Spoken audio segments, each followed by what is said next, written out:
ধন্যবাদ জানাই যুব মোর্চার প্রত্যেকটা কার্যকর্তাকে যে আপনারা একটা ভিন্ন ধরনের কর্মসূচি হাতে নিয়েছেন।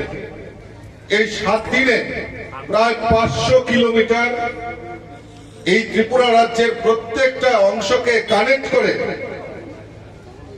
7 দিন পর ধর্মনগরে অর্থাৎ এক প্রান্ত থেকে শুরুয়াত হচ্ছে, আরেক প্রান্তে গিয়ে এই বাইক যাত্রা সম্পন্ন হবে।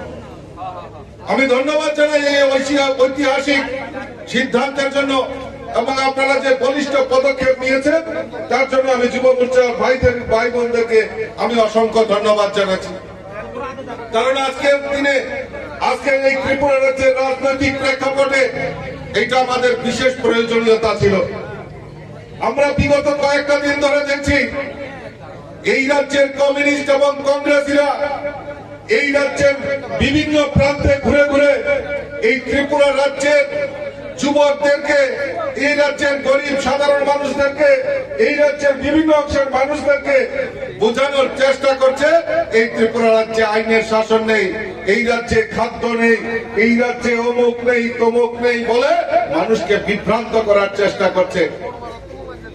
আমি তাদেরকে জিজ্ঞেস করতে চাই যে আজকে ল অ্যান্ড অর্ডার, আজকে আইন শৃঙ্খলা নিয়ে ওনারা কথা বলছেন, আপনাদের লজ্জা হয় না?